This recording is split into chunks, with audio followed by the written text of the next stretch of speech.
जय श्री कृष्णा।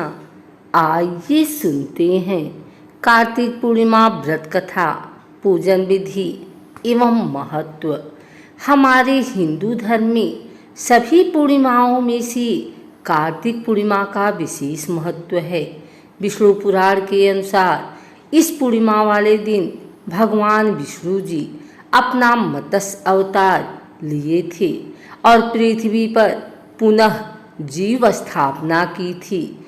इसीलिए आज के दिन कार्तिक माह में स्नान करने वाली सभी औरतें दीपदान आदि करती हैं और अपना कार्तिक माह व्रत को पूर्ण करती हैं।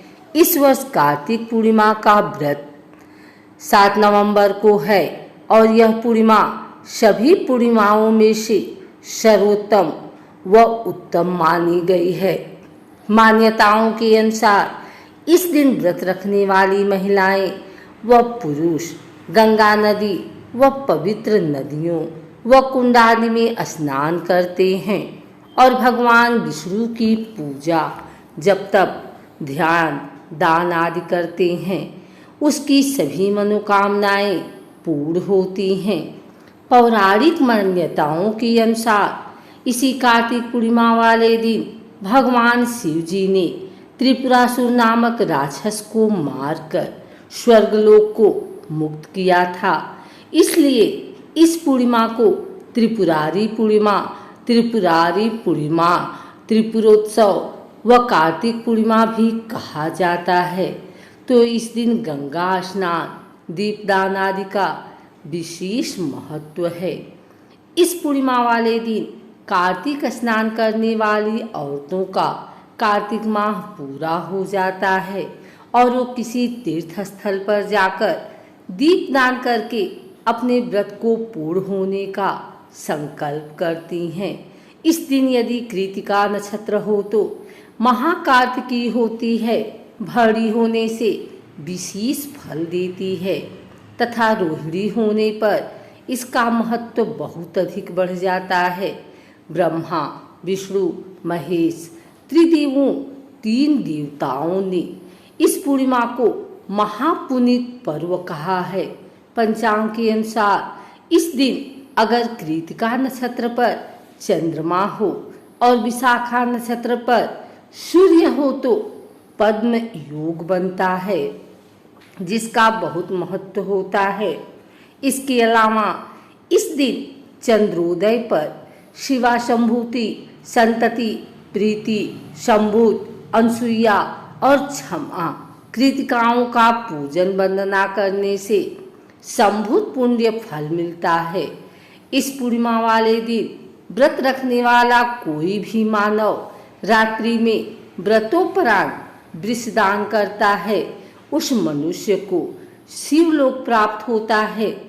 तथा कार्तिक स्नान करने वाली औरतें अपना स्नान महापूर्ण करके अन्नकूट बनाती हैं, जिसमें बाजार खड़ी भुजिया बनाई जाती है और सभी को यह प्रसाद वितरण किया जाता है।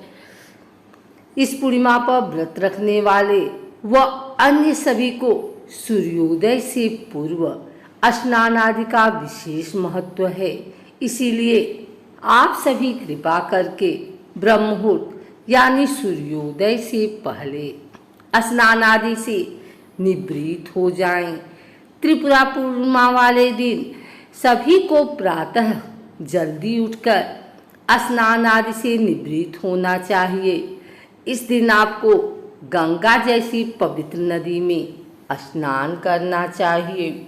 यदि आपके पास ऐसी कोई नदी नहीं है तो आप घर पर गंगा जल मिलाकर स्नान कर सकते हैं, जिसके बाद भगवान सत्यनारायण को जल का अर्घ्य देकर पीपल व तुलसी के वृक्ष को भी पानी से जरूर सींचें और अपने कार्तिक पूर्णिमा व्रत का संकल्प करें। इसके बाद भगवान विष्णु जी और माता लक्ष्मी जी की पूजा करें। पूजन में रोली, मौली, चावल, चंदन, घी, पुष्प, माला, अक्षत, पंचामृत, तुलसी दल, फल, मेवा, पान, सुपारी, नैवेद्य आदि से विधिवत रूप से पूजा करनी चाहिए। जिसके बाद आपको कार्तिक पूर्णिमा व्रत कथा सुनना चाहिए और आरती करें। इसी दिन संध्या के समय आपको किसी नदी या पवित्र तालाब के किनारे दीपदान अवश्य करना चाहिए। नहीं तो आप वाराणसी में गंगा नदी तट पर जरूर जाकर दीपदान करें और अपने कार्तिक व्रत को पूरा करें। एक समय की बात है, राक्षस तारकासुर के 3 पुत्र थे। तारकाच, कमलाच और बिंधुमाली तीनों बड़े ही पराक्रमी और मायावी वीर थे। एक दिन भगवान शिव जी के बड़े पुत्र कार्तिकेय जी ने तारकासुर का वध करके तीनों लोगों को मुक्त कराया। अपने पिता के कातिल से बदला लेने के लिए तारकासुर राक्षस के तीनों पुत्रों ने ब्रह्मा जी की घोर तपस्या की। उनकी इस तपस्या से प्रसन्न होकर ब्रह्मा जी ने उनसे बोला, मांगो दैत्यराज, क्या मांगते हो? तारकासुर के पुत्रों ने अमर होने का वरदान मांगा और कहा कि हमें इस संसार में कोई नहीं हरा सके। किंतु ब्रह्मा जी ने कहा कि तुम तीनों इस वरदान के अलावा कोई दूसरा वरदान मांगो। ये वरदान तुम्हें नहीं दे सकता, वो इसलिए कि इस धरती पर जो जन्म लेता है वह अवश्य मृत्यु को प्राप्त होता है, क्योंकि केवल मृत्यु ही सदाचारी है। जिसके बाद राक्षस के तीनों पुत्रों ने कहा, हे ब्रह्मदेव, यदि आप हमें अमर होने का वरदान नहीं दे सकते तो ठीक है, आप हम तीनों के लिए 3 नगर बनवाएं और जो हमारा वध करना चाहता है उसके हम 1000 वर्ष बाद मिलें, उससे पहले नहीं।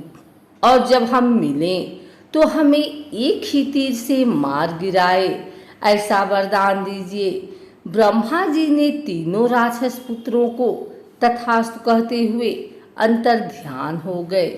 इसके बाद उन तीनों राक्षसों ने मिलकर 3 लोकों पर अपना आधिपत्य जमा लिया, क्योंकि ब्रह्मा जी के वरदान अनुसार उन्हें मारने वाले 1000 वर्ष बाद आएगा। जिसके बाद सभी देवगण मिलकर भगवान शिव जी के पास गए और इस समस्या का समाधान ढूंढने को कहा। देवताओं की बात सुनकर भगवान शंकर जी ने विश्वकर्मा से कहकर एक भव्य रथ का निर्माण करवाया और उस रथ में बैठकर तीनों दैत्यों का संहार करने को चल दिए। यह देख सभी राक्षस घबरा गए और हाहाकार मचाने लगे। दानवों व देवों में भीषण युद्ध छिड़ गया। युद्ध के समय जब तारकासुर के तीनों पुत्र एक साथ आए तो भगवान शंकर ने उन्हें एक ही तीर में मार गिराया और तीनों लोगों को राक्षसों से मुक्त कराया। जिसके बाद सभी देवों ने भगवान शंकर को त्रिपुरारी नाम दिया। इसी विजय की खुशी में सभी देवता मिलकर कार्तिक पूर्णिमा के दिन धरती पर आए और काशी में देव दिवाली मनाई। तभी से लेकर आज तक प्रतिवर्ष कार्तिक पूर्णिमा के दिन देव दिवाली बड़ी धूम से मनाई जाती है।